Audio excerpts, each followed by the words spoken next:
Bueno, hola a todos. Hoy es 1 de mayo. Antes que nada, un feliz día a todos los trabajadores. Y nos vamos a dedicar a hablar del informe de abril. Mes extraño. En sus resultados empiezan a mezclarse las distintas situaciones por las que pasa cada país. O sea, obviamente que lo que está afectando a la situación de cada país es la vacunación y en qué nivel de adelanto está más o menos atrasada. Voy a leer algunos de los números importantes, no voy a cansarlos con todo porque cada uno sabe la situación en que está cada país, pero en el caso de la vacunación tenemos a Argentina posicionada con un 17,4%. En estos días han llegado unas cuantas vacunas, ya pasamos los 10 millones de vacunas recibidas, falta la última parte por aplicar, pero estimo que con suerte podemos estar terminando mayo con la gente de la salud, los docentes, seguridad y todos los mayores de 60 años, en su gran mayoría, los que han querido o han podido por cuestiones médicas vacunarse, lo que nos da un buen hándicap para enfrentar el invierno con la gente de mayor riesgo posicionada en un buen nivel con por lo menos una primera dosis. Me ubico entre ellos, ya recibí mi primera dosis. A mí me tocó la Sinopharm, la vacuna, yo le llamo la vacuna buena, la China buena, porque es la de las dos que están dando, la Sinopharm y la Sinovac, la que mayor índice que estadísticamente ha tenido buenas proyecciones.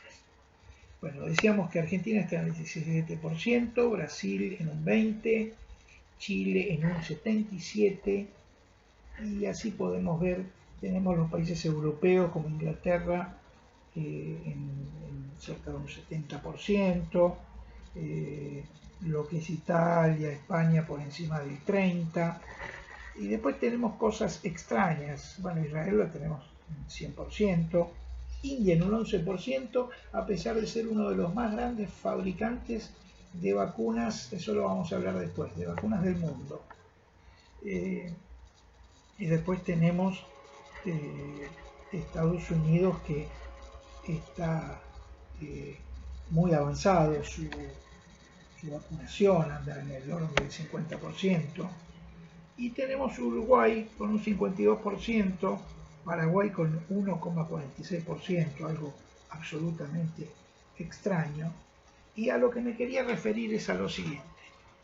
Tenemos países como Israel, que con el 100% de vacunados ha logrado posicionarse y dar prácticamente por superado, con una cantidad ínfima de casos en la actualidad, está volviendo en todos sus niveles al ritmo habitual. Ese es un ejemplo normal, digamos, mucha vacunación, poca enfermedad, proyección buena.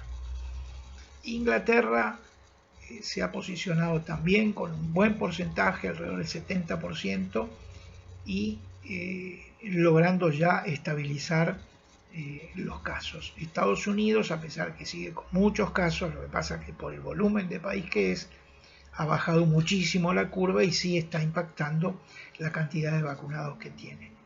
El caso de Chile es una situación extraña.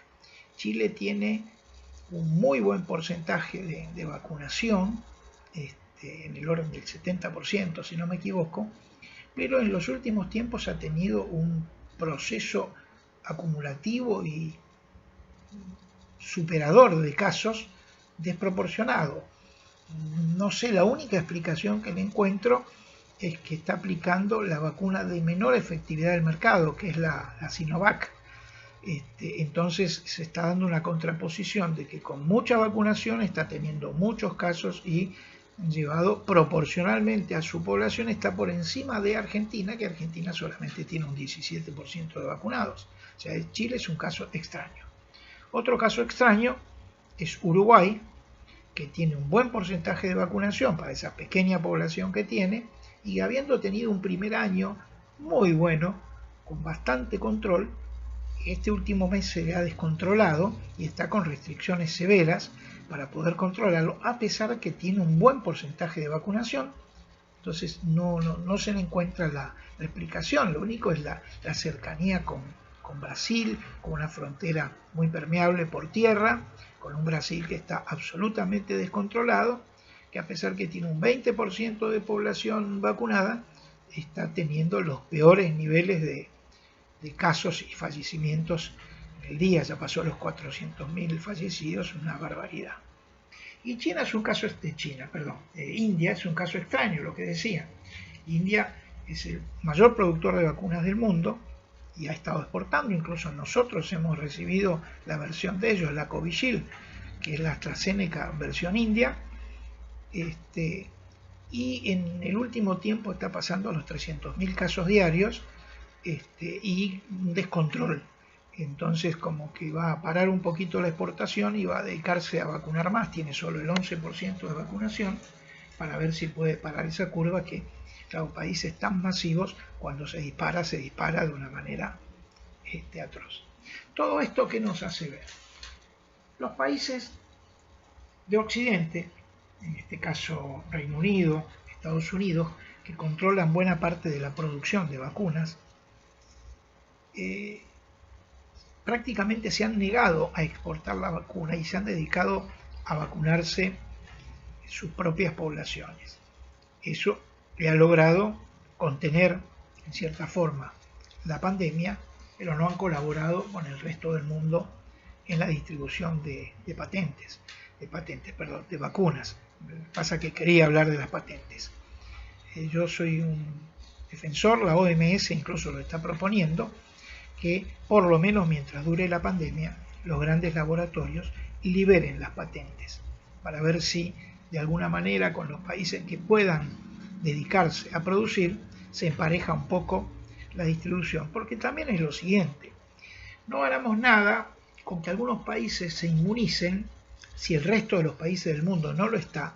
Tarde o temprano la vuelta vuelve a llegarles, porque incluso en los países donde no hay vacunación, la reproducción de los virus y la expansión de las distintas variantes que van naciendo con esa reproducción tan acelerada, vuelve a llegar, vamos a decir, la cabeza y la cola, y otra vez tienen una pandemia en su casa. Así que de alguna manera tienen que entender que tienen que colaborar con los países que no tienen alcance.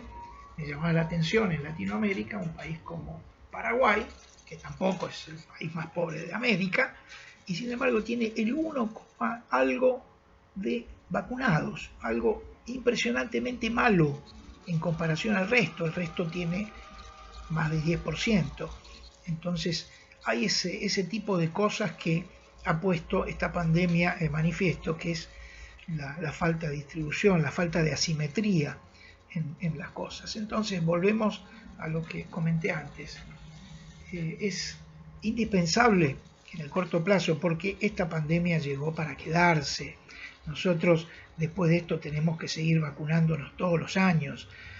Hay que hacer un cambio rotundo en la salud pública de cada país, donde los presupuestos tienen que volver a ser importantes. Lo mismo que muchos que se ponen a defender la educación y reducen los porcentajes de los presupuestos dedicados a la educación.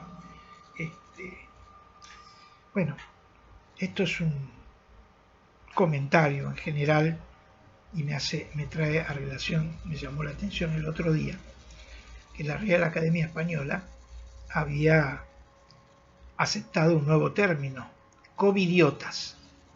Covidiota se llama aquel que aún con todos los datos arriba de la mesa sigue negando la existencia de una pandemia, se niega a aceptar las restricciones, se niega a tomar los recaudos del caso, y la Real Academia llegó para aceptar este término. Recuérdenlo bien, covidiotas. Seguro que tiene alguno cerca y usted lo conoce. Desgraciadamente hace mucho daño, porque hay algo que para nosotros que estamos en países en democracia, la democracia tiene una gran virtud, atraviesa todas las clases, y en este caso la boludez es democrática, no se salva ninguna clase social, ni los ricos, ni los pobres, ni los del medio. El otro día me llamó la atención, mostraban una fiesta clandestina en Fuerte Apache y los de un lado podrán decir, miren, ahí la gente de más abajo cómo se porta, qué negligentes. Y al rato veo una fiesta clandestina en un country, donde había varios CEOs importantes de una cadena alimenticia, de una gran cadena de inmobiliarias, festejando en un country, bastantes personas, cerca de 100 personas, obviamente sin barbijos, tomando alcohol, fumando. Entonces, vuelvo a lo que decía, la boludez es democrática, no se salva a nadie. Y como decía Facundo Cabral, el problema es que los boludos también eligen presidente. Nos vemos el mes próximo.